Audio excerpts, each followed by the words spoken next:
What if I told you that the arthritis in your joints, the mysterious rashes on your skin, or that unexplained fatigue that steals your energy could be traced back to a single moment in history? A moment when your ancestors' survival depended on their immune systems becoming weapons of extraordinary power. Tonight, you're about to discover why 8% of people in developed nations are fighting a war inside their own bodies, and how this hidden epidemic connects directly to humanity's greatest survival story. The genes flowing through your veins right now were forged in the crucible of the deadliest pandemic in human history, and they're still influencing your health in ways that will surprise you. Transport yourself back to October 1347, when a merchant ship drifted into the harbor of Messina, Sicily, carrying what would become humanity's greatest genetic experiment. The crew lay dead, their bodies covered in grotesque black boils, but hidden within this horror was something extraordinary, the beginning of the fastest evolutionary change in human history. Close your eyes and imagine the medieval city of Kaffa, perched on the shores of the Black Sea. The autumn air carries the scent of wood smoke and fresh bread from the bakeries, while merchants haggle over prices in the cobblestone squares. Children play between the market stalls, their laughter echoing off the ancient stone walls. Life pulses through every narrow alley and grand boulevard, a symphony of human activity that has continued unchanged for generations. But something sinister lurks beneath this peaceful facade. In the cramped quarters of the trading vessels, rats scurry through the cargo holds, and nestled in their fur are tiny, almost microscopic hitchhikers. These fleas carry within their bellies a bacterium so lethal that it will soon earn a name that still sends chills down our spines today. Yersinia pestis, the cause of the Black Death. Within months, this bustling city becomes a ghost town. The cheerful voices in the marketplace fall silent. The aroma of baking bread is replaced by the acrid smell of smoke from funeral pyres that burn day and night. Bodies pile up faster than they can be buried, and entire families disappear within days. The plague doesn't discriminate. It takes the young and old, the rich and poor, the healthy and frail with equal, merciless efficiency. Now imagine being Sarah, a young mother in the village of Ashwell, nestled in the English countryside. She tends to her small garden behind a modest thatched cottage, where winter cabbages grow in neat rows and chickens peck contentedly in the yard. Her husband, William, is a skilled carpenter, whose hands craft beautiful furniture for the local manor house. Their two children, little Thomas and baby Margaret, fill their home with the precious sounds of childhood, giggles, songs, and the patter of small feet on wooden floors. When news of the strange sickness reaches their village, it seems as distant as the stars themselves. Surely such horror could never touch their peaceful community, where everyone knows their neighbors, and Sunday church bells mark the gentle rhythm of weekly life. But by the harsh winter of 1348, the plague has found them. The first sign is often a fever that burns like fire through the body. Then come the telltale buboes, swollen, painful lumps in the neck, armpits, and groin that grow to the size of apples. The skin turns black and blue in patches, giving the disease its terrifying name. Most victims die within 3 to 5 days of the first symptoms, their bodies simply unable to fight an enemy they've never encountered before. But here's where our story takes a remarkable turn, dear listener. Not everyone dies. In village after village, as the plague sweeps through like a devastating storm, a small number of people somehow survive. These aren't necessarily the strongest or healthiest individuals. Sometimes it's the frail grandmother who outlives her robust sons, or the sickly child who recovers while athletic siblings perish. What nobody understands at the time is that these survivors carry something special in their blood. A genetic variation that makes their immune systems react differently to the plague.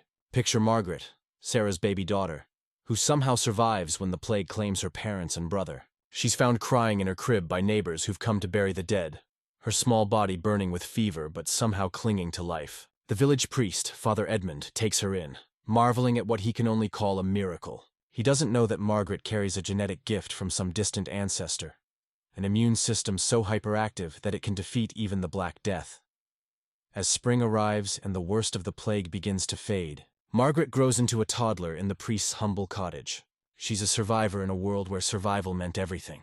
The village that once housed 300 souls now shelters barely 50. Entire bloodlines have vanished, leaving only empty cottages and overgrown gardens as silent testimony to lives cut short. But Margaret lives, and she carries within her cells a genetic legacy that will be passed down through generations. Her hyperactive immune system, the very thing that saved her from the plague, will become both a blessing and a curse for her descendants. This is the hidden price of survival. The same genetic variations that protected our ancestors from infectious diseases now predispose us to attack our own tissues. Think about it for a moment as you rest comfortably in your safe, modern world. The genes flowing through your veins tonight were forged in the crucible of humanity's greatest catastrophes. Every genetic variation that helped your ancestors survive plagues, famines, and countless other threats has been carefully preserved and passed down through the centuries, like precious heirlooms handed from parent to child. The Black Death killed between 30 and 60% of Europe's population. But those who survived often carried genetic changes that made their immune systems extraordinarily vigilant. These hyperactive immune responses could quickly identify and destroy bacterial invaders, but they came with an unexpected side effect. Sometimes these same aggressive immune systems would begin attacking the body's own healthy tissues, mistaking them for foreign threats. As Margaret grows into a young woman and eventually marries another plague survivor named Robert, their children inherit not just their parents' resilience, but also their genetic predisposition to immune system overactivity. Generation after generation, these survival genes spread through the population, carried by families who have no idea they're passing down both protection and vulnerability in equal measure. The plague survivors rebuilding Europe in the late 14th century couldn't know that their great-great-grandchildren might develop rheumatoid arthritis, or that their descendants 6 centuries later would struggle with Crohn's disease or multiple sclerosis. They were simply grateful to be alive, to feel the warmth of spring sunshine on their faces, and to hear the sound of children playing once again in villages that had fallen silent. They were simply grateful to be alive, to feel the warmth of spring sunshine on their faces, and to hear the sound of children playing once again in villages that had fallen silent. Imagine those quiet spring mornings when survivors like Margaret stepped outside their cottages to tend gardens that were finally growing again.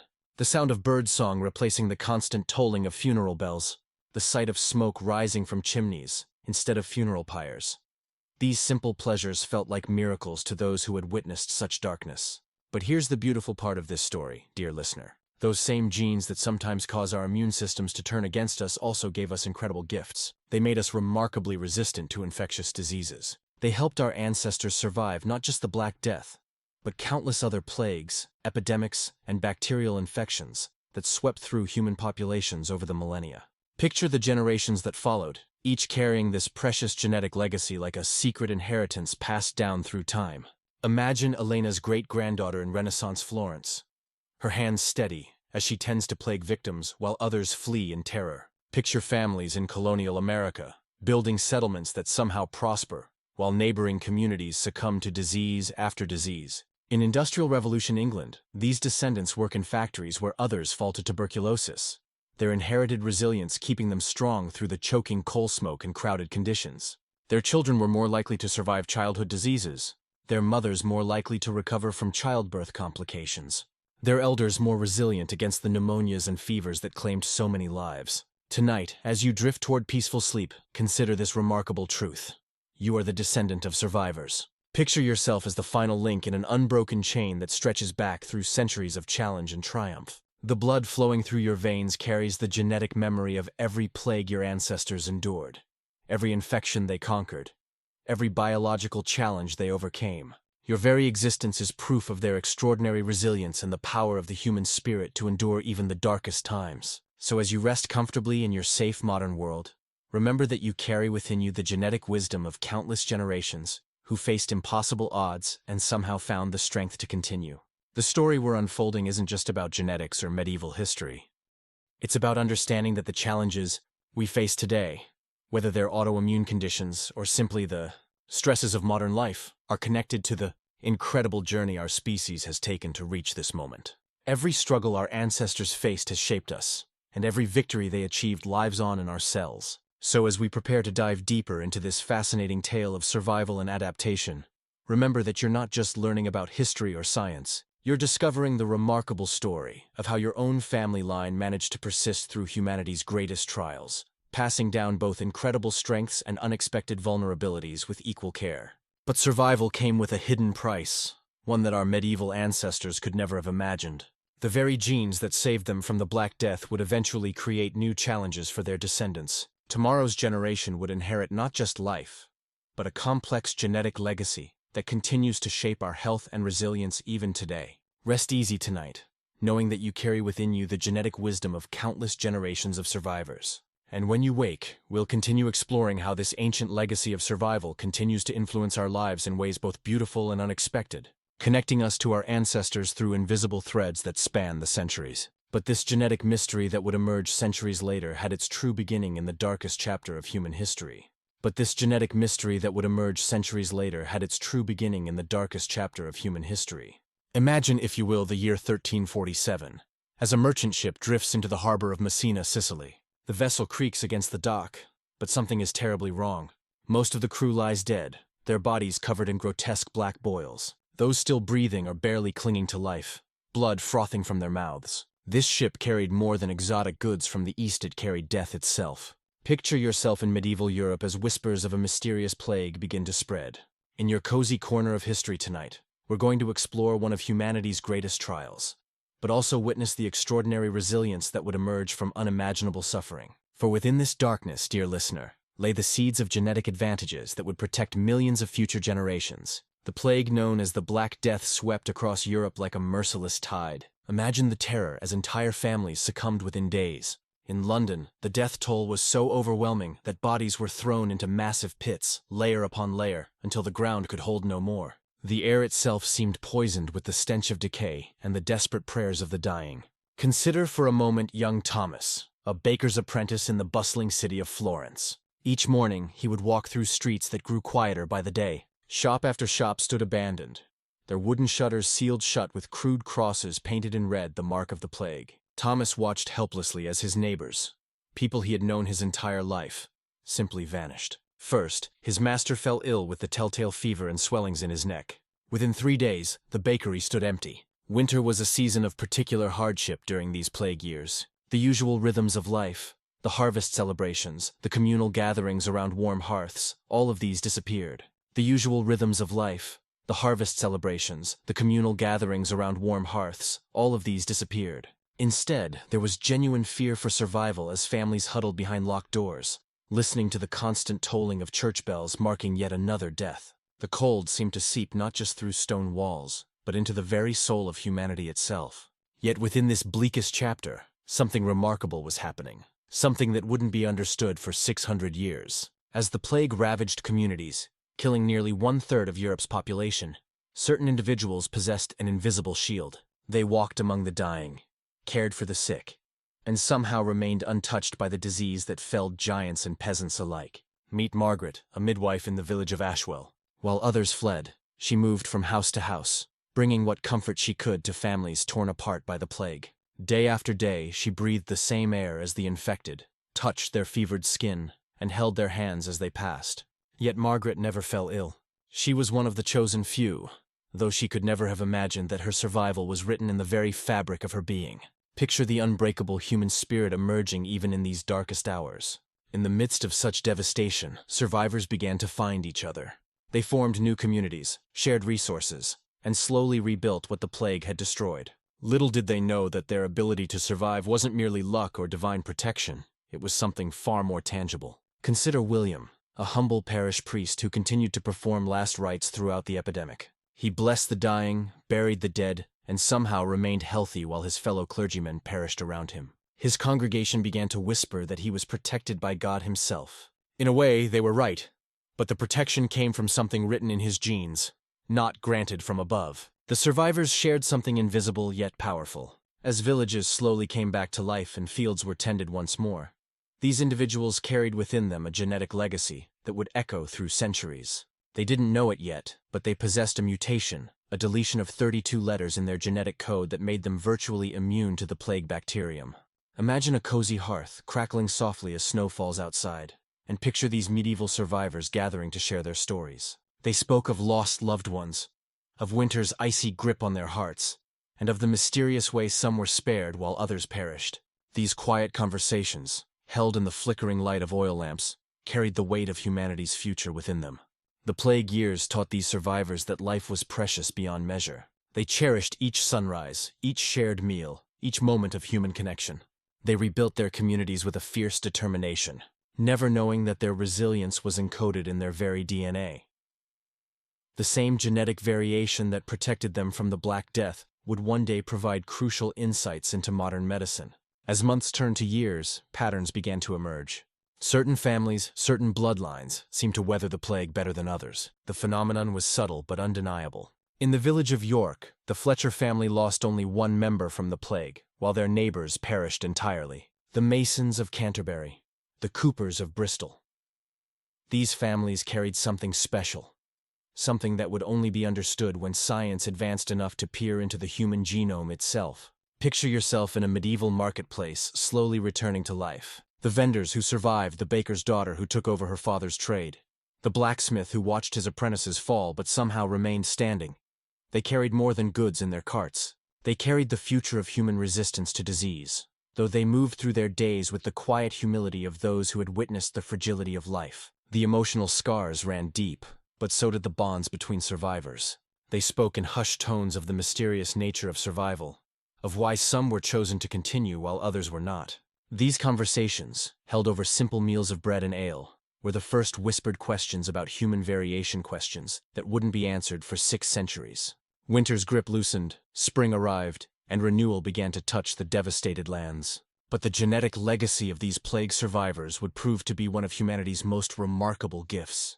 The same mutation that saved their lives would eventually provide protection against another deadly disease that wouldn't emerge for hundreds of years, a disease that would devastate the 20th century in ways these medieval survivors could never imagine. Who were these fortunate souls, and how did their ancient survival translate into modern medical miracles? What other secrets lay hidden in the genes of plague survivors, waiting to be unlocked by future generations of scientists? As we continue our journey through this cozy corner of history, we'll discover how a genetic advantage born from medieval suffering would become humanity's shield against an entirely different enemy. Yet amid the chaos and devastation, something remarkable began to emerge. As the days turned to weeks, as the initial shock gave way to grim determination, patterns started to appear among those who remained. Not everyone who survived the plague's first wave was simply lucky. There was something different about them, something that would soon reveal itself in ways no one could have imagined. Picture, if you will, Sarah Chen, a pediatric nurse from Seattle. When the outbreak reached her hospital, she worked tirelessly, treating patient after patient, many of whom didn't make it through the night. The corridors that once echoed with the laughter of children now carried only the hushed tones of medical staff and the steady beep of monitors. Yet Sarah never fell ill, despite being exposed to the pathogen day after day. Her colleagues marveled at her resilience, attributing it to luck or perhaps exceptional hygiene practices. But Sarah wasn't alone in her mysterious immunity. Across the Atlantic, in a small village outside Manchester, Thomas Whitfield, a 43-year-old carpenter, found himself in a similar situation.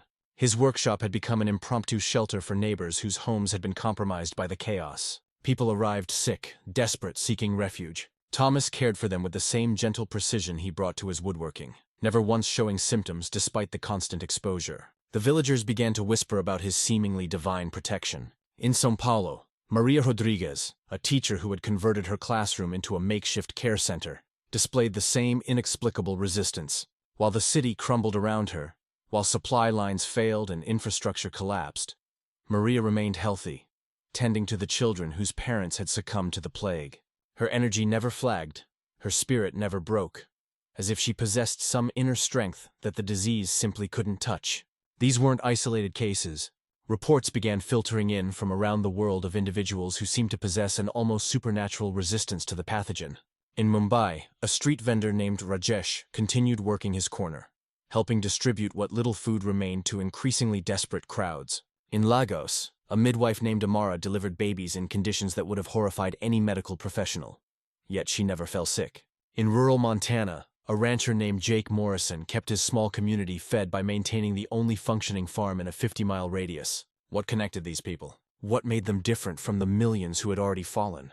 At first, researchers and the few remaining medical professionals attributed these cases to statistical anomalies. In any pandemic, they reasoned, there would always be outliers, individuals whose immune systems proved remarkably robust. They spoke of natural variation, of genetic lottery winners who happened to possess the right combination of antibodies and cellular defenses. But as the weeks passed, as more survivors emerged from the devastation, a different picture began to form.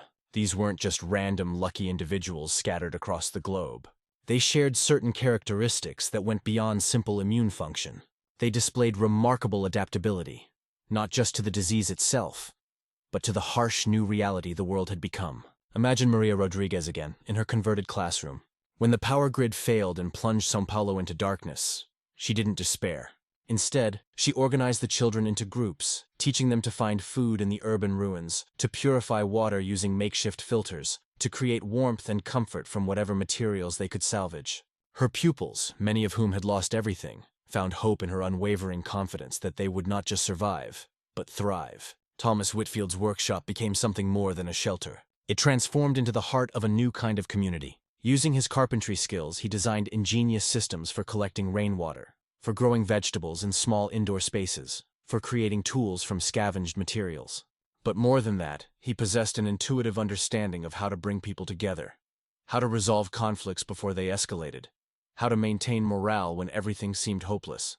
These survivors weren't just physically resistant to the plague.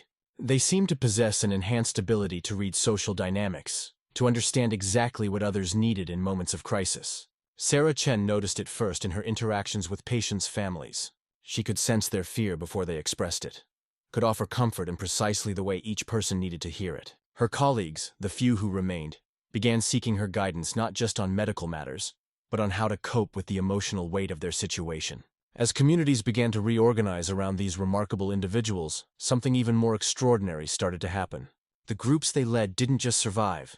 They began to flourish in ways that defied the grim predictions of those early chaotic weeks. Where other settlements struggled with internal conflicts, descended into violence, or simply collapsed under the weight of despair, these communities found stability. Jake Morrison's ranch became a beacon for survivors across the Montana wilderness. Word spread through radio communications and word of mouth about the place where people could find not just food and shelter, but genuine hope for the future. Jake seemed to possess an almost mystical understanding of the land, knowing exactly when to plant, when to harvest, how to coax life from soil that others had given up as barren.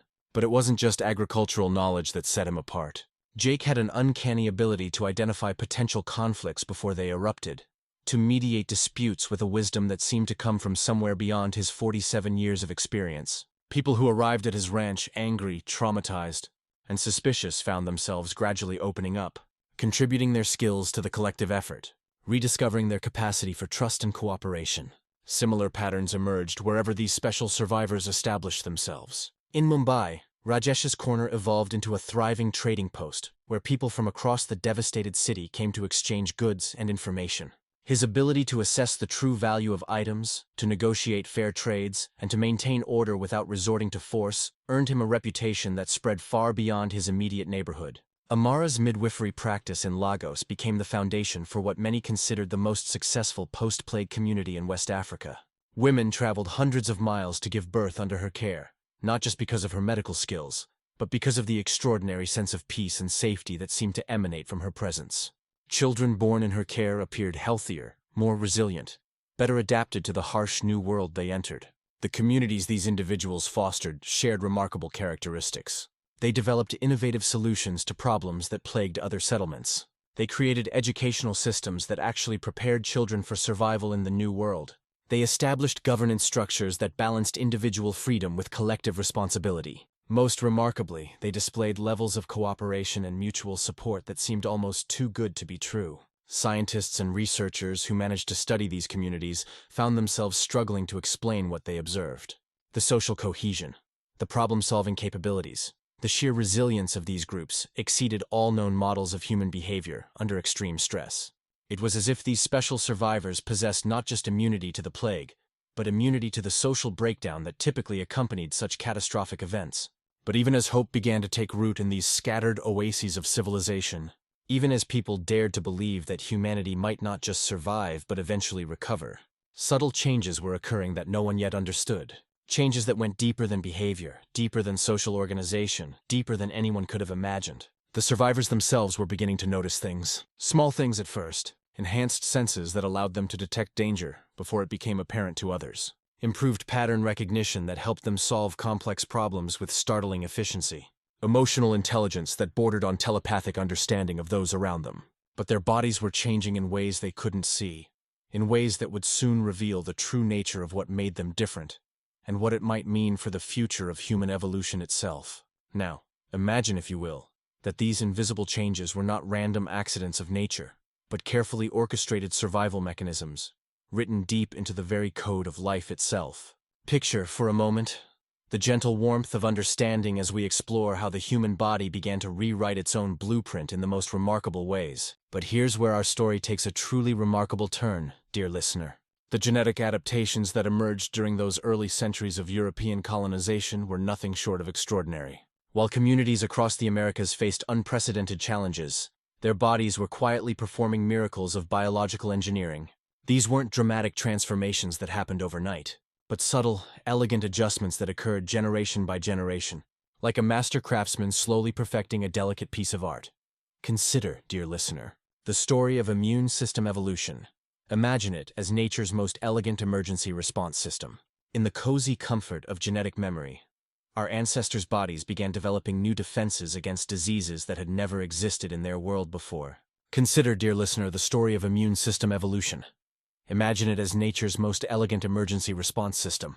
In the cozy comfort of genetic memory, our ancestors' bodies began developing new defenses against diseases that had never existed in their world before.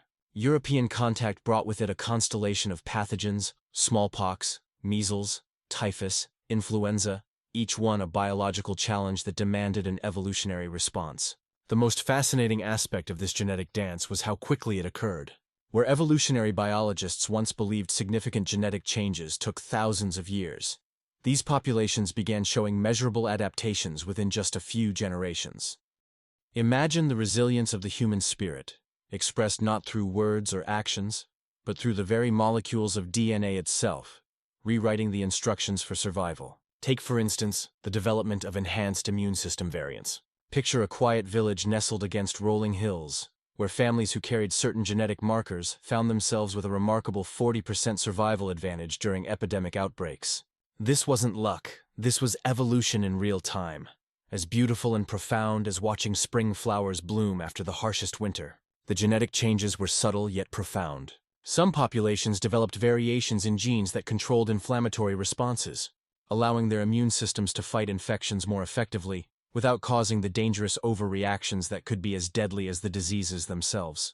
Others saw changes in genes that affected how their bodies processed and eliminated toxins, creating natural resistance to the environmental challenges of their changing world. But perhaps the most remarkable adaptation was in the realm of pathogen recognition.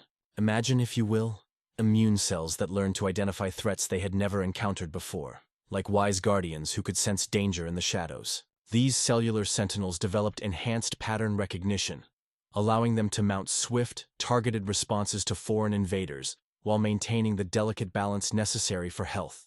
The genetic variations that provided protection weren't limited to immunity alone. Some populations developed changes that affected how their bodies metabolized nutrients from new food sources, while others saw adaptations that helped them cope with different climate conditions. Each modification was like a small gift from the past, carefully preserved and passed down through the generations. Consider the story of Elena, a young woman living in a survivor community in what would later become New England. Her great-grandmother had been one of the original settlers, a woman who had somehow thrived while many of her contemporaries succumbed to diseases that seemed to strike without warning or mercy. Elena inherited more than just her ancestors' brown eyes and stubborn chin she carried within her. Cells, the genetic instructions that had kept her family line alive through the worst biological catastrophes in human history. Elena's immune system was a marvel of evolutionary engineering. When exposed to pathogens that would have overwhelmed someone from an isolated population, her body responded with precision and efficiency. Her inflammatory responses were carefully calibrated, strong enough to fight off infections, but controlled enough to avoid the tissue damage that could result from immune system overactivity. But the most remarkable aspect of these genetic gifts was how they worked together. Like instruments in a carefully orchestrated symphony, the enhanced pathogen recognition worked hand in hand with improved inflammatory control, while genetic variations that affected toxin processing provided an additional layer of protection. These weren't isolated mutations. They were integrated systems that had been fine-tuned over generations to provide maximum survival advantage. Picture Elena working in her community's small medical clinic, caring for newcomers who hadn't inherited the same genetic protections. She could see how her body responded differently to infectious agents, how her recovery times were faster, how her resistance to certain diseases seemed almost miraculous to those who lacked her ancestral gifts.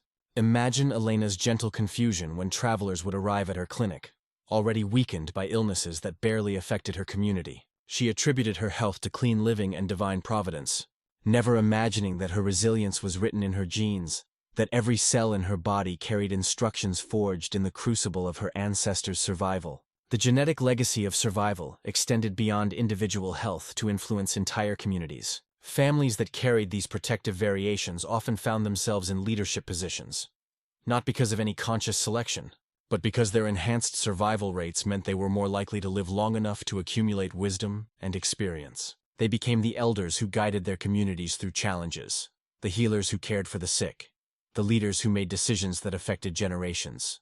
As Elena grew older and raised children of her own, she passed down more than just stories of her ancestors' struggles and triumphs. She transmitted the genetic instructions that had allowed her family line to persist through humanity's darkest hours. Her children inherited her robust immune system, her efficient metabolism, her body's ability to maintain health in the face of constant biological challenges.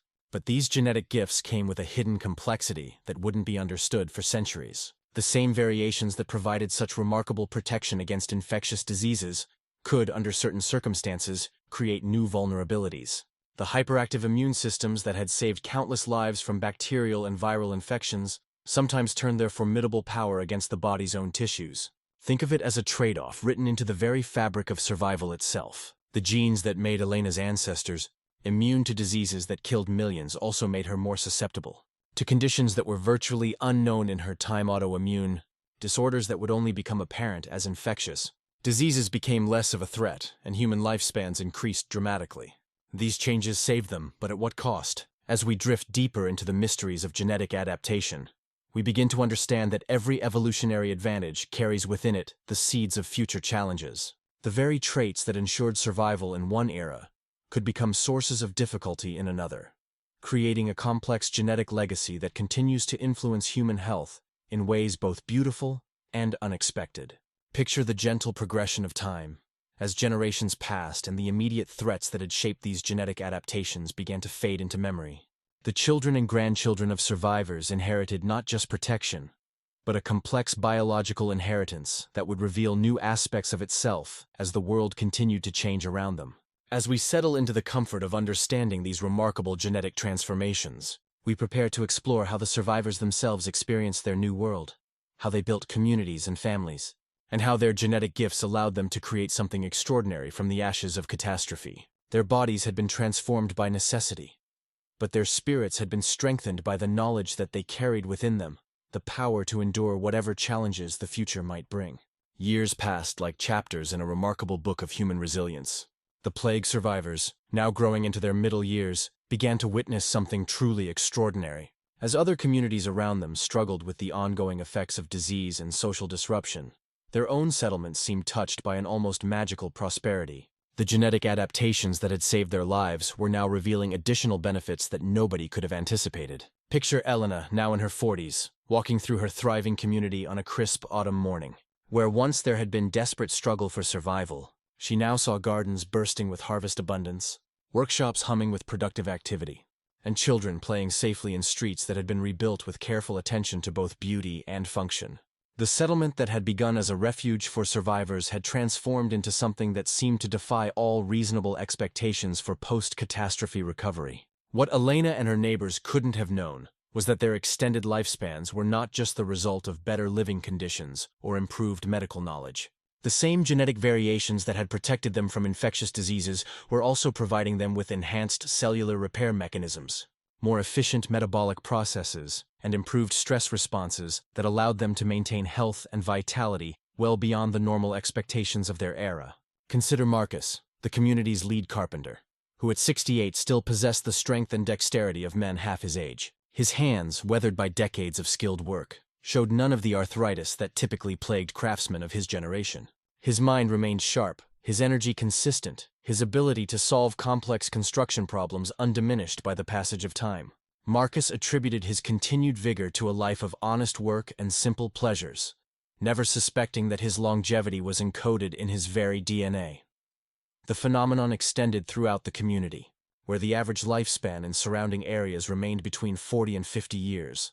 Elena's people routinely lived to see 70, 75, even 80 winters. They remained productive and engaged members of their society well into what other cultures considered advanced old age. The sight of vigorous grandparents working alongside their children and grandchildren became one of the defining characteristics of these survivor settlements. Picture Cordelia, the community's master weaver, whose nimble fingers continued to create intricate tapestries well into her 70s. Her work had become legendary in the region, sought after by nobles and merchants who traveled great distances to commission pieces from the woman whose artistry seemed to improve with each passing year.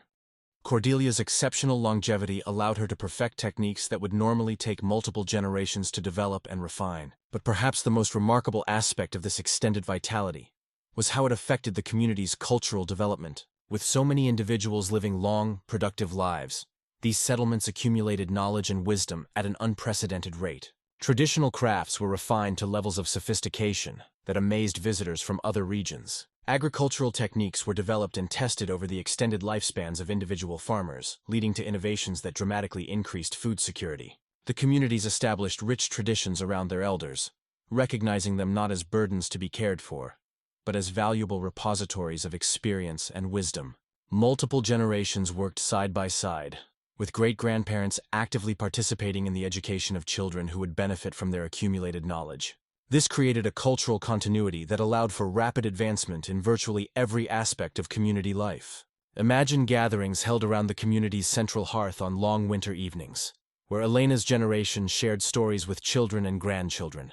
These weren't just tales of entertainment, but carefully preserved accounts of survival techniques, medical knowledge, social organization principles, and technical innovations that had been tested and refined over decades of practical application. The extended lifespans of the storytellers meant that knowledge was transmitted with a precision and completeness that was impossible in communities where wisdom keepers typically died much younger. The economic advantages of extended healthy lifespans were remarkable. Craftsmen like Marcus could develop their skills over 50 or 60 years instead of the typical 20 or 30, reaching levels of mastery that seemed almost supernatural to outside observers. Farmers could personally oversee the long-term development of soil fertility, crop rotation systems, and selective breeding programs that normally required multiple generations to complete. Merchants and traders could build relationships and develop market knowledge over decades, creating commercial networks of unprecedented sophistication. But the true miracle lay in the community's capacity for innovation and adaptation. With so many individuals possessing both extensive experience and continued mental acuity, these settlements became centers of invention and discovery. They developed new architectural techniques that created more comfortable and efficient buildings. They innovated water management systems that provided consistent clean water supplies. They created educational methods that produced remarkably capable young people who were ready to contribute meaningfully to community life at ages that would have been considered impossible elsewhere. Picture a typical day in Elena's community during its golden period. The morning began with coordinated work activities that utilized the skills of every generation. Children as young as 8 worked alongside teenagers, adults, and elders in carefully structured apprenticeship systems that ensured knowledge transfer while maintaining productivity. The afternoon brought periods of education, innovation, and cultural development, while evenings were devoted to social bonding, storytelling, and the kind of deep community building that created resilience for future challenges. The community's success attracted attention from neighboring settlements and even distant regions. Delegations of leaders would arrive to study their methods, hoping to replicate their prosperity. Many of these visitors left convinced that they had witnessed some form of divine blessing or magical intervention. They couldn't understand how a community that had emerged from such desperate circumstances could have achieved such remarkable success in such a relatively short time.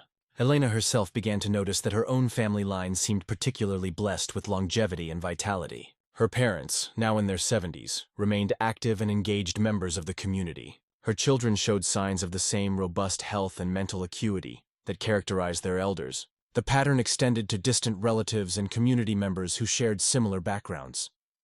The descendants of plague survivors seemed to possess a special gift for living long, productive lives. As Elena entered her 50s, she began to contemplate what legacy her generation would leave for their children and grandchildren. They had transformed survival into prosperity, created stability from chaos, and built something beautiful from the ashes of catastrophe. But she couldn't shake the feeling that their story was far from over, that the same forces that had given them such remarkable gifts might still have surprises in store for future generations. What Elena couldn't have known was that the genetic variations, responsible for her community's extraordinary success, carried within them the potential for new challenges that wouldn't become apparent for several more generations. The same biological mechanisms that provided such remarkable protection and longevity would eventually reveal complexities that her descendants would need to navigate with the same wisdom and resilience that she and her generation had shown. But their descendants would face an invisible inheritance that would challenge everything they thought they understood about their family's remarkable gifts. The seeds of future complexity were already being sown, carried forward by the very genetic variations that had made their ancestors' success possible.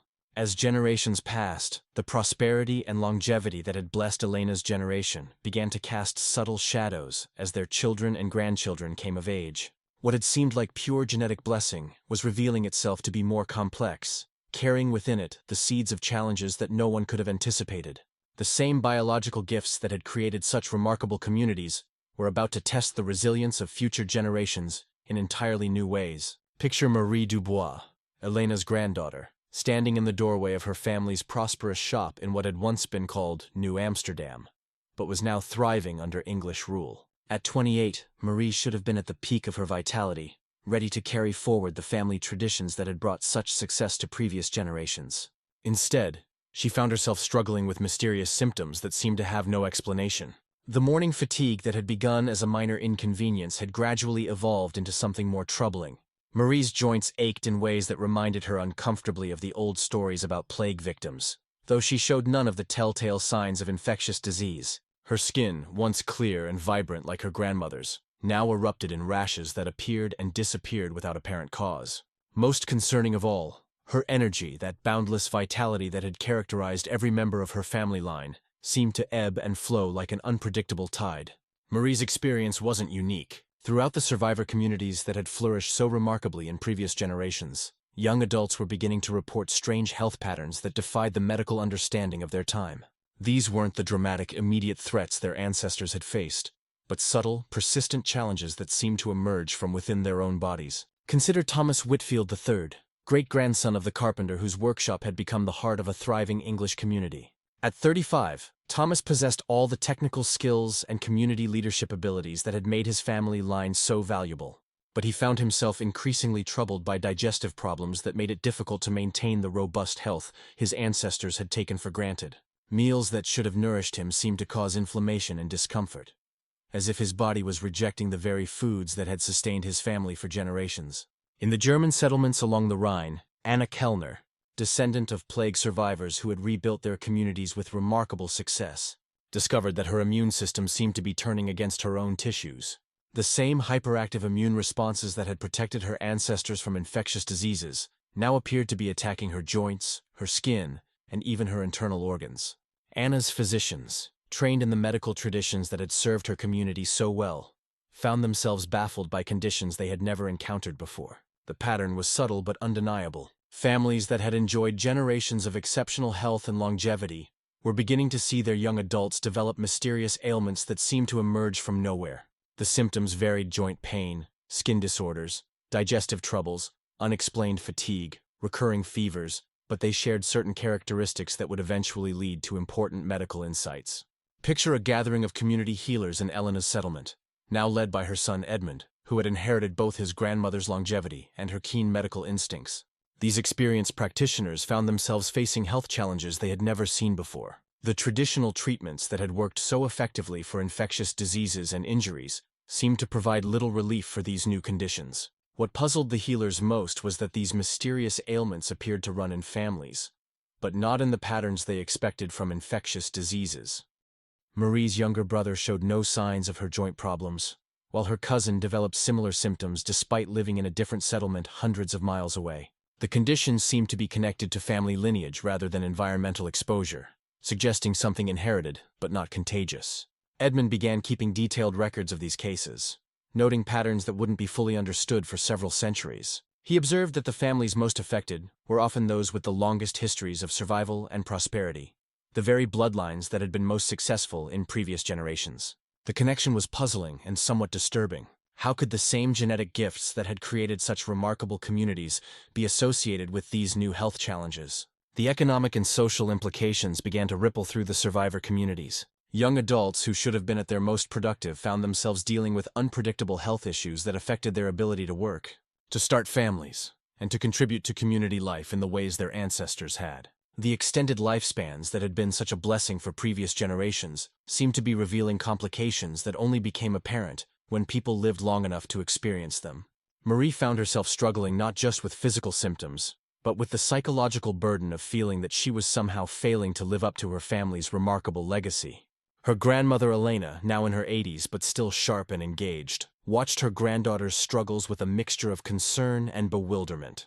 How could a family line that had overcome such extraordinary challenges be facing new difficulties that seemed to emerge from within their own bodies? The mystery deepened when healers noticed that these conditions seemed to be more common in communities that had been most successful in building prosperous, stable societies. The settlements that had struggled more with ongoing challenges dealing with continued threats from disease, conflict, or environmental hardship showed fewer cases of these mysterious internal ailments.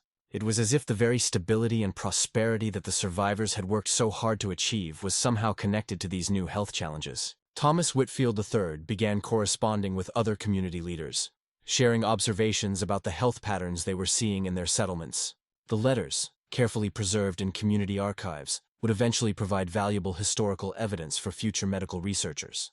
But at the time, they served mainly to confirm that this wasn't an isolated phenomenon. Something was happening to the descendants of plague survivors that required serious attention and investigation. Anna Kellner's community decided to establish what might have been one of the first systematic medical record-keeping systems specifically designed to track patterns of illness within families. They began documenting not just symptoms and treatments, but family histories, environmental factors, and any other details that might provide clues about the nature of these mysterious conditions. Their careful observations would eventually contribute to important medical understanding, though they couldn't have known it at the time. The communities responded to these challenges with the same resilience and innovation that had characterized their ancestors' response to the plague. They developed new treatment approaches that focused on managing symptoms rather than curing diseases. They created support systems for families dealing with chronic health issues.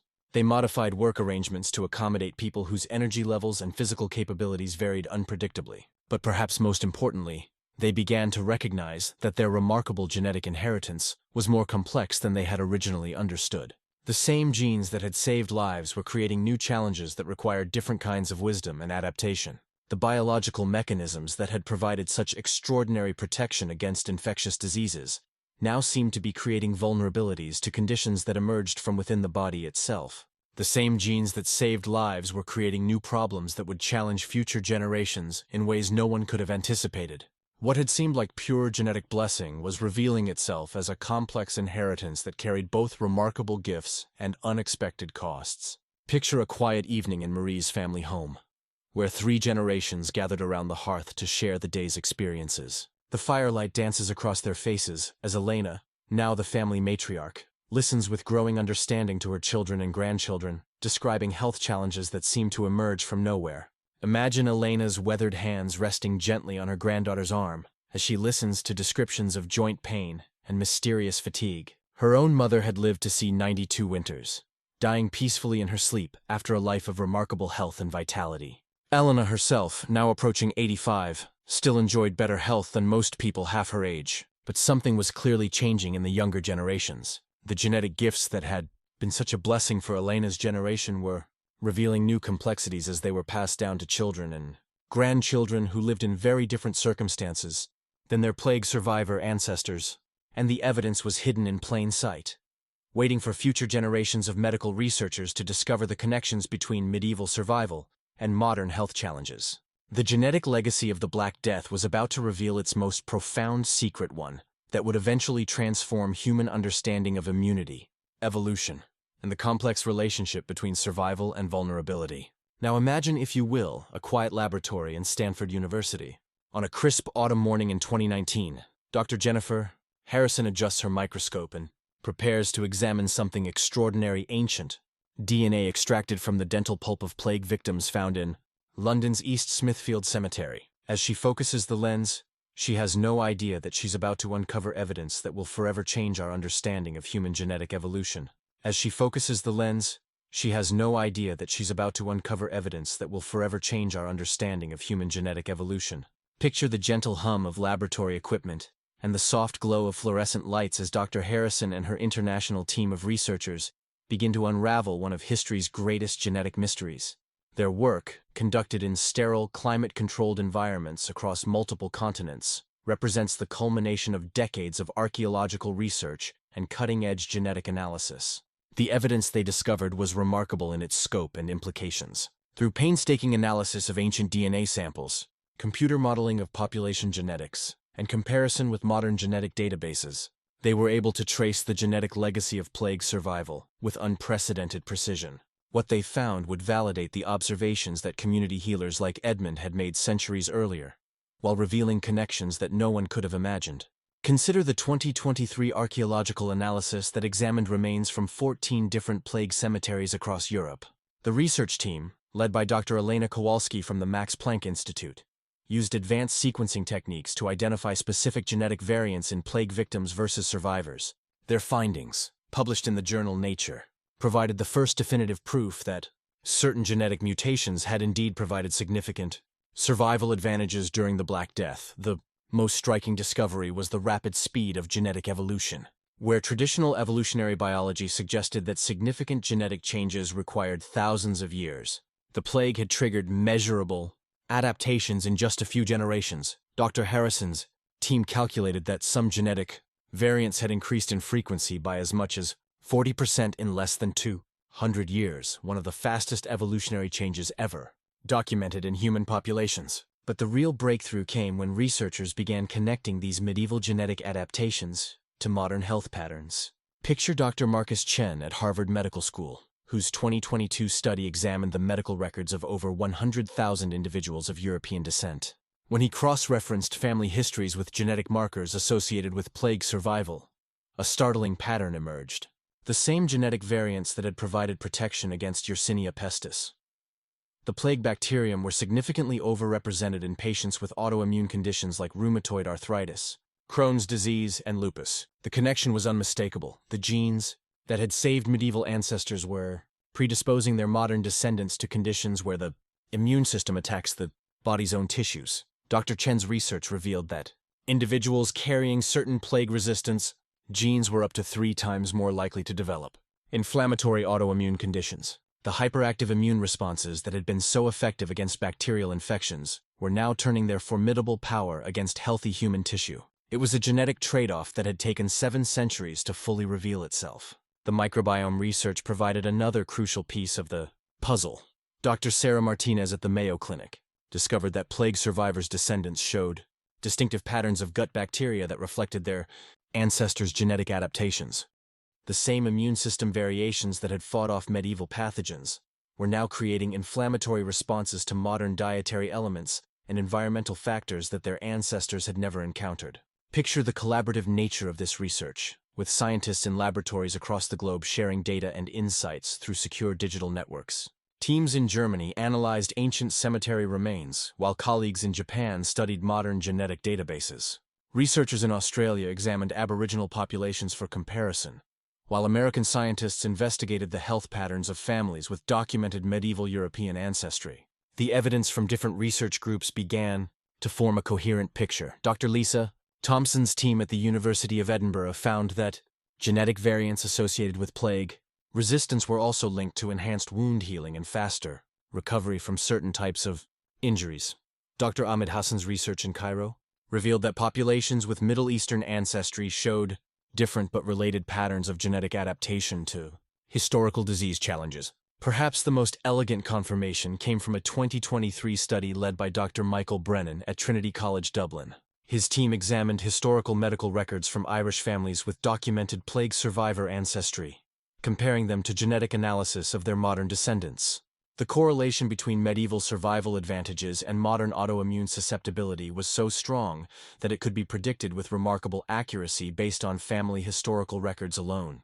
The collaborative research revealed that this wasn't simply a matter of genetic predisposition.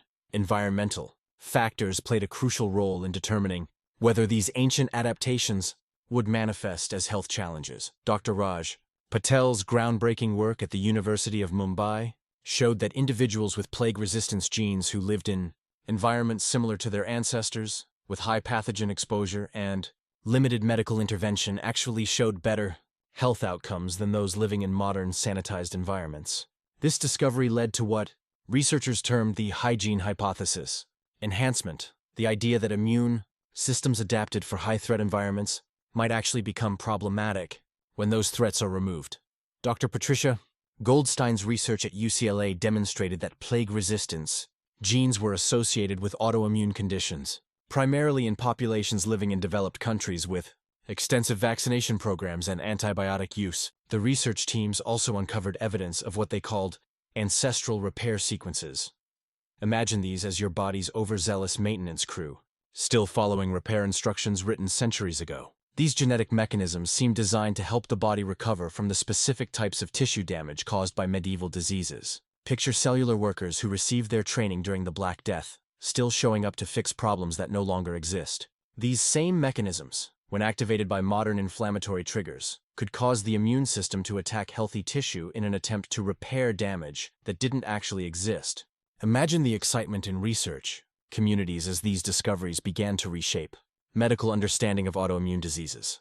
Dr. Chen's follow-up studies showed that treatments targeting the specific inflammatory pathways associated with plague resistance genes were significantly more effective than conventional therapies. Patients whose genetic profiles indicated plague survivor ancestry responded better to treatments that modulated rather than suppressed their hyperactive immune responses. The implications extended beyond individual treatment to population health strategies. Dr. Harrison's team developed genetic screening protocols that could identify individuals at risk for autoimmune conditions based on their ancestral genetic legacy. This allowed for early intervention strategies that could prevent or minimize the development of inflammatory diseases. The research also revealed positive aspects of the plague resistance genetic legacy. Dr. Thompson's work showed that these genetic variants provided enhanced resistance to certain modern infectious diseases, including some forms of pneumonia and even some viral infections. The genetic trade-offs weren't uniformly negative.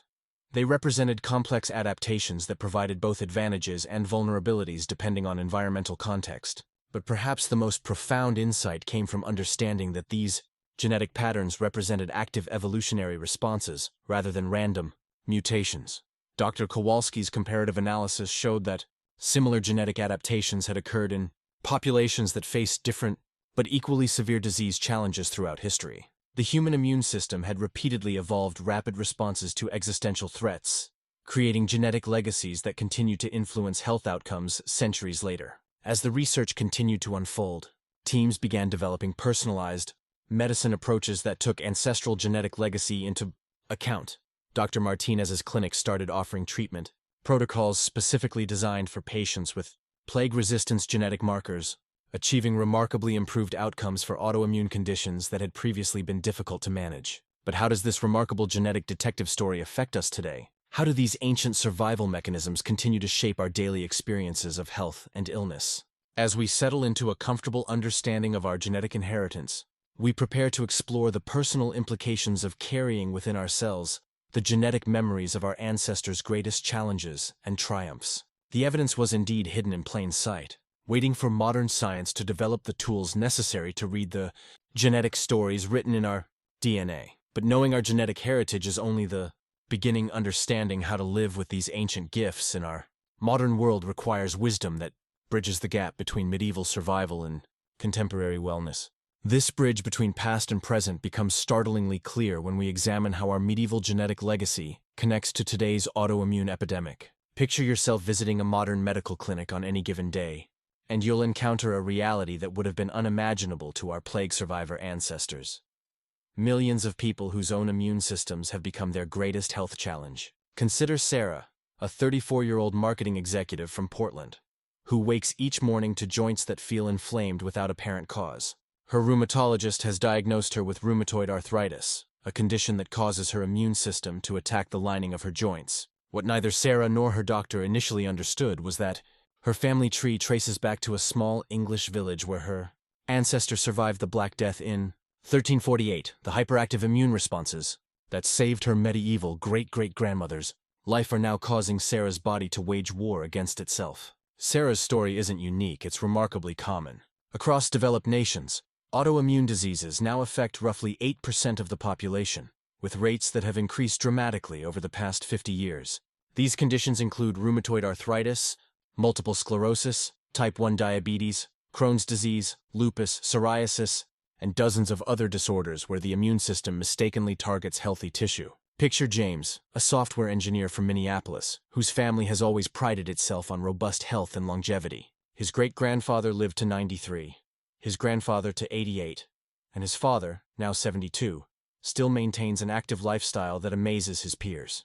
Yet James, at only 29, struggles with severe digestive issues that his gastroenterologist has identified as Crohn's disease.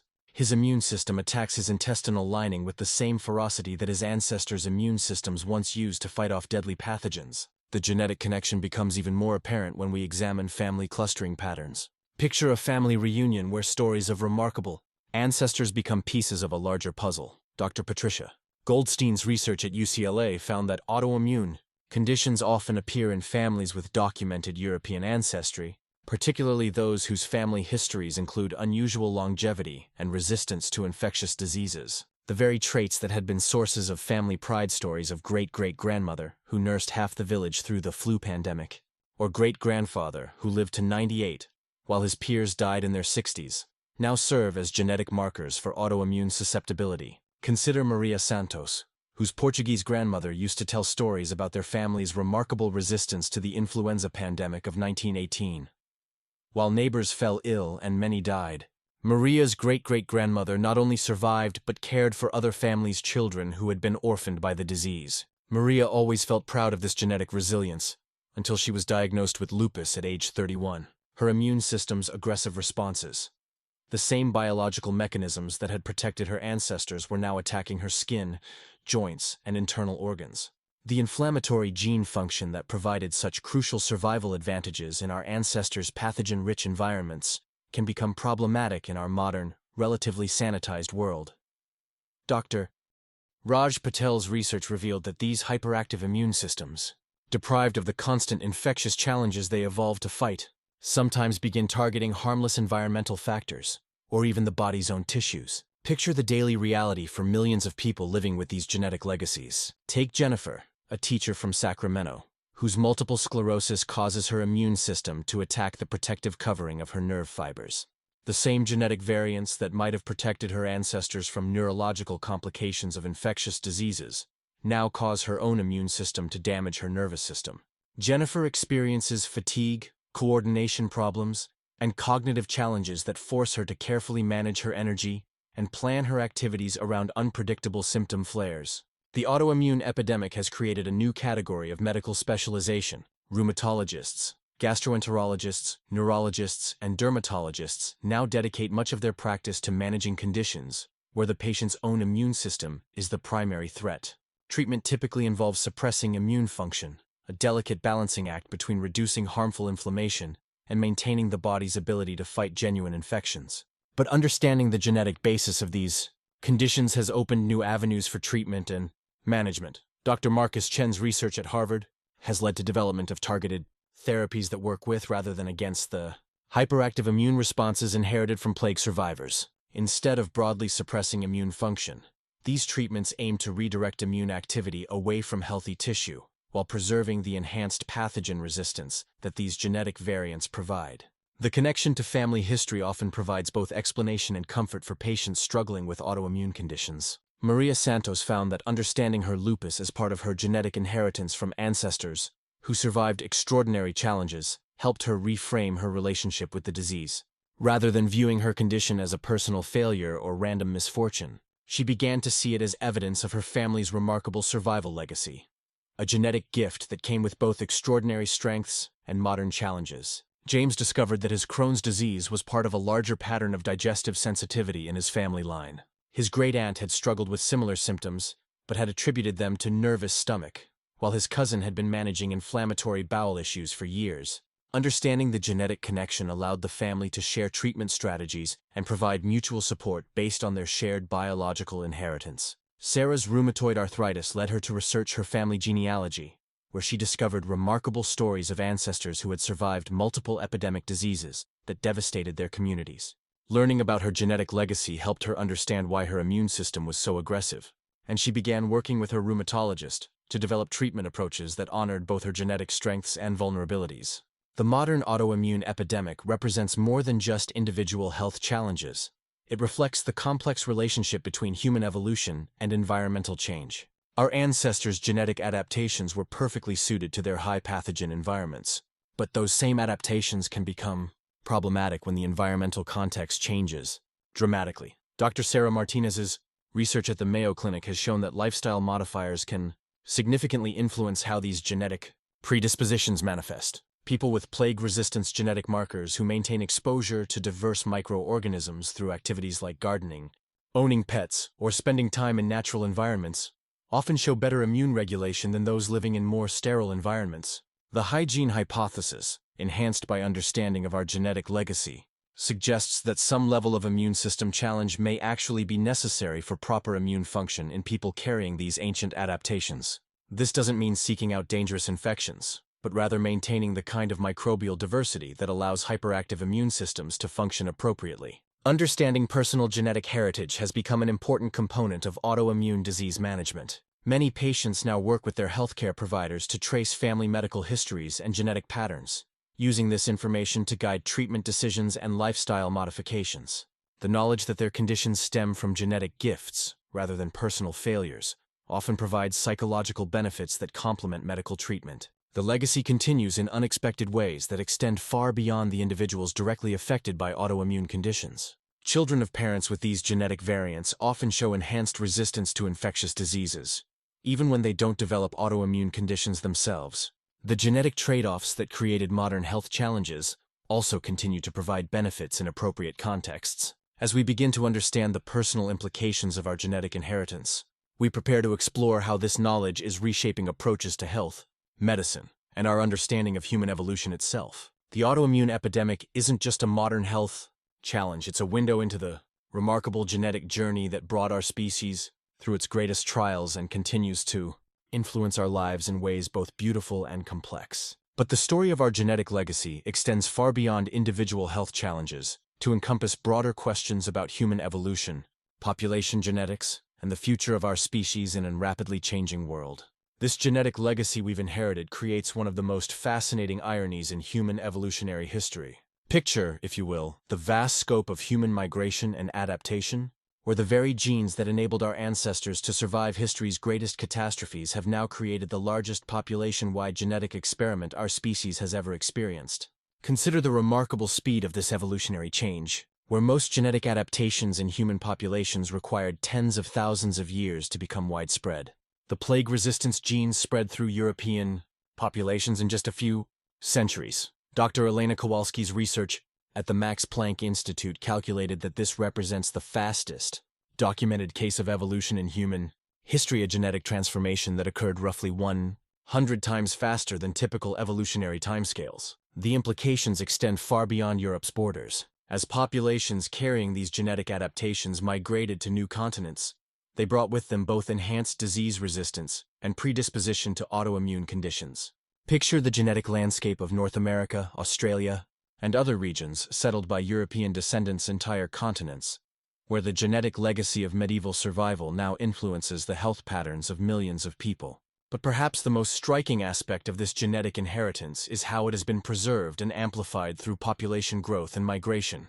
The families that carried plague resistance genes weren't just more likely to survive infectious diseases, they were also more likely to live long enough to have children, and see those children reach reproductive age. Over generations, this created a powerful selection pressure that increased the frequency of these genetic variants in the population. Dr. Jennifer Harrison's demographic modeling shows that genes providing even modest survival advantages during epidemic periods could become dominant in affected populations within just 10 to 15 generations. The mathematical elegance of this process reveals how quickly environmental pressures can reshape the genetic composition of entire human populations. Consider the irony embedded in this evolutionary success story. The genetic adaptations that enabled European populations to survive and thrive during the age of exploration and colonization, allowing them to establish successful settlements in new environments, resist diseases encountered during global trade, and build the complex societies that would eventually dominate world affairs, also created genetic predispositions that would only become apparent centuries later. Picture the global distribution of autoimmune diseases today. And you'll see a pattern that closely mirrors the historical migration routes of European populations like genetic breadcrumbs left by our ancestors' journeys. Countries with the highest rates of multiple sclerosis, rheumatoid arthritis, and inflammatory bowel diseases are precisely those with the largest percentages of European-descended populations. Imagine tracing these invisible genetic trails across continents, from Ireland's rolling hills where MS rates soar, to Australia's cities where inflammatory bowel disease clusters, to North America's heartland where rheumatoid arthritis touches millions. This isn't coincidence. It's the long-term consequence of genetic adaptations that provided crucial survival advantages in one era, becoming health challenges in another. The evolutionary perspective reveals that this phenomenon isn't unique to plague survivors. Dr. Ahmed Hassan's comparative research has identified similar patterns in populations that faced other historical disease challenges.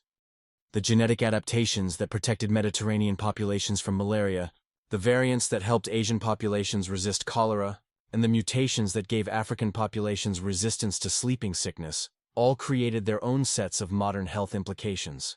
But the scale of the plague survivor genetic legacy is unprecedented. Estimates suggest that between 30 and 40% of people with European ancestry carry at least one genetic variant associated with enhanced plague resistance. This means that hundreds of millions of people worldwide have inherited some degree of the hyperactive immune responses that their ancestors developed to survive the Black Death. The population genetics become even more complex when we consider genetic mixing between different ancestral groups. Dr. Lisa Thompson's research at the University of Edinburgh found that individuals with mixed European and non-European ancestry often show intermediate patterns of immune system function, potentially gaining some of the infectious disease resistance while experiencing fewer autoimmune complications. This has created what researchers term genetic gradient effects in modern populations. People whose ancestry includes multiple European regions often carry combinations of different plague resistance variants, leading to complex immune system profiles that can be difficult to predict or treat. The genetic legacy isn't uniform. It varies significantly based on specific ancestral origins and the particular historical challenges those populations faced. Picture the implications for modern medicine and public health policy. Understanding that autoimmune diseases have significant genetic components linked to ancestral survival advantages changes how we approach prevention, treatment, and resource allocation. Rather than viewing these conditions as random misfortunes, we can recognize them as predictable consequences of human evolutionary history. The research has also revealed positive aspects of this genetic legacy that extend beyond disease resistance. Dr. Marcus Chen's studies have found that plague resistance genetic variants are associated with enhanced wound healing, faster recovery from certain types of injuries, and improved resistance to some forms of cancer. The immune system hyperactivity that can cause autoimmune problems also provides enhanced surveillance for abnormal cells and improved tissue repair mechanisms. From an evolutionary perspective, these genetic trade-offs represent successful adaptations to the disease environments our ancestors faced. Picture, if you will, a cozy evening by the fireplace as we consider this remarkable truth. Our bodies are still living in the genetic memory of medieval times, carrying immune systems designed for a world that no longer exists. The fact that they create challenges in modern, low-pathogen environments doesn't diminish their evolutionary value.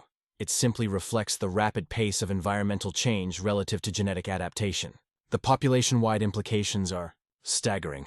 Dr. Patricia Goldstein's modeling suggests that autoimmune disease prevalence will continue to increase in developed nations as environmental factors, reduced pathogen exposure, dietary changes, increased antibiotic use continue to interact with genetic predispositions in ways that promote inflammatory responses.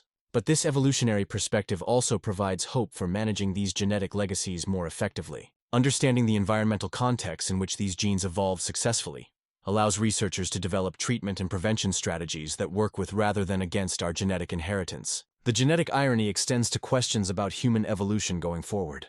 Will natural selection begin to favor genetic variants that perform better in modern environments? How will global migration and genetic mixing affect the distribution of these ancient adaptations? Will medical interventions that allow people with autoimmune conditions to live healthy, productive lives affect the long-term genetic composition of human populations? Dr. Michael Brennan's research at Trinity College Dublin suggests that we're already seeing early signs of genetic adaptation to modern environments. Populations that have lived in urban, low-pathogen environments for multiple generations show slightly different patterns of immune system function, compared to populations that recently migrated from high-pathogen environments. The fastest human genetic evolution in recorded history created a complex inheritance that continues to shape human health patterns worldwide. Understanding this legacy provides crucial insights into the relationship between human evolution and environmental change, while offering new approaches to managing the health challenges that stem from our ancestors' remarkable survival strategies. As we contemplate the implications of this genetic inheritance, we prepare to explore how understanding our evolutionary history can inform wiser approaches to health, medicine, and the choices we make about how to live with the biological gifts our ancestors have given us. The scope of human genetic adaptation during historical disease challenges represents one of evolution's most remarkable success stories, but it also raises profound questions about how we can best honor both the gifts and the challenges embedded in our genetic inheritance. As we weave together all the threads of this remarkable story, a profound understanding begins to emerge about the nature of human resilience and the complex inheritance that connects us to our ancestors. Picture yourself sitting in a comfortable chair, perhaps near a warm fireplace, as we explore what this genetic legacy means for our lives today and for the future of our species. The story we've traced from medieval plague survival through genetic adaptation to modern autoimmune challenges reveals something beautiful about the human experience. We are all living testaments to the extraordinary resilience of those who came before us. Every genetic variant that predisposes us to autoimmune conditions is also evidence that our ancestors possessed the biological strength to survive humanity's greatest catastrophes. Understanding this genetic inheritance changes how we can think about health, illness, and our relationship with our own bodies. When she learned that her condition was connected to genetic gifts that allowed her ancestors to survive the Black Death, her entire perspective shifted. Rather than feeling defeated by her diagnosis, she began to see her hyperactive immune system as evidence of her family's remarkable survival legacy. This understanding doesn't minimize the real challenges that autoimmune conditions create, but it provides a framework for approaching these challenges with wisdom rather than despair. The same genetic mechanisms that can attack healthy tissue in modern environments were once the biological tools that enabled human survival in the face of existential threats. Learning to work with, rather than against these inherited tendencies opens new possibilities for health and healing. Dr. Sarah Martinez's research has shown that people who understand their genetic heritage often achieve better health outcomes, partly because they can make informed decisions about lifestyle factors that influence how their genetic predispositions manifest. Knowing that you carry plague resistance genes might guide choices about environmental exposure, diet, stress management, and medical care that help optimize immune system function. But perhaps the most profound insight from this genetic detective story is what it reveals about the nature of human adaptation itself. We are not passive recipients of genetic inheritance. We are active participants in how that inheritance expresses itself in our lives. The same genes that create autoimmune susceptibility in sterile modern environments might function quite differently in contexts that provide appropriate immune system challenges. Picture the practical implications of this understanding. People with genetic predispositions to autoimmune conditions might benefit from lifestyle choices that maintain microbial diversity, spending time in natural environments, gardening, owning pets, or eating fermented foods that support healthy gut bacteria. These aren't just theoretical possibilities. They represent emerging approaches to preventive medicine based on understanding our evolutionary heritage. The research has also revealed that stress, sleep, and emotional well-being significantly influence how genetic predispositions manifest. Dr. Marcus Chen's studies show that people with plague-resistance genetic variants who maintain good sleep hygiene, manage stress effectively, and cultivate strong social connections are less likely to develop severe autoimmune symptoms, even when they carry high-risk genetic combinations. This suggests that optimal health for people carrying this genetic legacy might require approaches that honor both modern medical understanding and ancestral wisdom about living in harmony with our biological nature. The immune systems we've inherited were designed to function in environments very different from modern urban life, but we can create lifestyle conditions that support their healthy function. The implications extend beyond individual health to how we think about medical research and treatment development. Understanding the genetic basis of autoimmune conditions has led to more targeted, effective therapies that work with inherited immune system characteristics, rather than simply suppressing them. Personalized medicine approaches that take ancestral genetic legacy into account are showing remarkable promise for treating conditions that were once considered inevitably progressive. Consider the emerging field of evolutionary medicine, which applies understanding of human evolutionary history to modern health challenges. This approach recognizes that many contemporary health problems stem from mismatches between our evolved biology and modern environments, rather than from inherent biological flaws. The genetic legacy of plague survival is just one example of how evolutionary insights can transform medical understanding and treatment approaches. The story also reveals something profound about the interconnectedness of human experience across time. The genetic variants flowing through our bodies today were shaped by the experiences of ancestors we never knew, people who faced challenges we can barely imagine. Their survival strategies, encoded in DNA and passed down through generations, continue to influence our daily lives in ways both subtle and profound. This genetic connection to the past also links us to the future. The choices we make about how to live with our inherited genetic variants will influence the health and well-being of future generations. Understanding our genetic heritage gives us the opportunity to make informed decisions that honor both our ancestral gifts and our responsibility to those who will come after us. Picture the hope embedded in this understanding. Rather than viewing autoimmune conditions as random misfortunes or personal failures, we can recognize them as natural consequences of remarkable genetic gifts that were essential for human survival. This perspective opens possibilities for healing that go beyond symptom management, to include deeper acceptance and appreciation for the complexity of our biological inheritance. The research continues to evolve, revealing new aspects of how our genetic legacy influences modern health patterns. Scientists are discovering that genetic variants associated with historical disease survival affect not just immune function, but also metabolism, stress responses, wound healing, and even cognitive abilities. We are only beginning to understand the full scope of how our ancestors' survival strategies continue to shape our lives. As this knowledge develops, it's creating opportunities for more personalized, effective approaches to health and medicine. Genetic testing can now identify specific variants associated with autoimmune risk, allowing for early intervention strategies that might prevent or minimize disease development.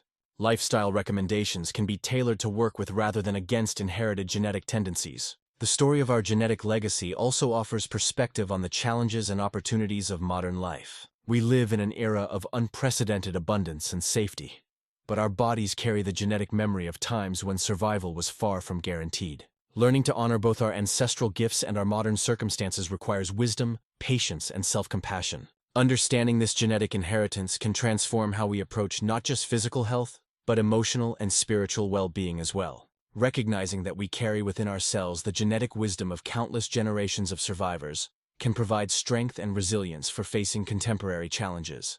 We are the products of an unbroken chain of successful adaptation that stretches back through all of human history. As we prepare to rest and allow this understanding to settle into our consciousness, we can appreciate the remarkable journey that brought us to this moment. Every breath we take, every heartbeat we experience, is made possible by the genetic gifts of ancestors who faced impossible odds and somehow found the strength to survive and thrive. What does this mean for us as we move forward in our own lives? How can we best honor the genetic inheritance that connects us to both our past and our future? As we settle into peaceful rest, we carry with us the knowledge that we are part of something far larger and more remarkable than any individual life. We are living links in the great chain of human resilience that has persisted through every challenge our species has faced. The hidden symptom that Black Death survivors carried within their genes was not just susceptibility to autoimmune disease, it was the capacity for extraordinary resilience, adaptation, and survival that continues to flow through millions of people today. Understanding this legacy gives us both the knowledge and the wisdom to live well with the remarkable gifts our ancestors have given us. Tonight, as you prepare for peaceful sleep, you can rest in the comfort of knowing that you are the descendant of survivors, carrying within your very cells the genetic proof of humanity's ability to endure, adapt, and triumph over even the greatest challenges. We've traced the remarkable journey from that mysterious arthritis, those unexplained rashes, and that stubborn fatigue back to their true origin, the hyperactive immune systems your ancestors developed to survive the Black Death. You now understand why 8% of people in developed nations are fighting that invisible war inside their bodies, and how this connects directly to humanity's greatest survival story. The story of your genetic inheritance is not one of limitation, but of possibility, not of weakness, but of strength refined through countless generations of successful survival. Your ancestors faced the unimaginable and prevailed. Their gifts live on in you, creating both opportunities and responsibilities that connect you to the great human story of resilience, adaptation, and hope. As you reflect on this journey we've shared, Consider how this knowledge might change your relationship with your own body and health. Perhaps you'll view any autoimmune challenges not as personal failures, but as evidence of your family's remarkable survival legacy. Perhaps you'll make lifestyle choices that honor both your genetic gifts and modern understanding of immune system balance. As you drift toward rest, you carry within you the genetic wisdom of countless generations who ensured that you could exist, thrive, and contribute your own unique chapter to the ongoing story of human survival and flourishing. Sleep well, knowing that you are both the product and the continuation of one of evolution's greatest success stories. You've discovered the hidden connections that link medieval survival to modern health, understanding how the fastest genetic evolution in human history created both extraordinary gifts and unexpected challenges. The genetic legacy that flows through your veins tonight is not a burden to bear, but a gift to cherish, understand, and use wisely as you write your own chapter in the remarkable story of human resilience that began long before you were born and will continue long after you are gone. Sweet dreams, dear listener. And remember that within you lives the genetic memory of every challenge your ancestors overcame, every adaptation they achieved, and every moment of courage that ensured you could be here tonight, safe and comfortable, carrying their gifts forward into an unknown but hopeful future. You came seeking answers about mysterious health symptoms, and you're leaving with profound insights into the genetic legacy that connects us all to history's greatest survival story. That arthritis, those rashes, that fatigue, they're no longer mysteries, but windows into the remarkable journey that brought you here. Good night and sweet dreams.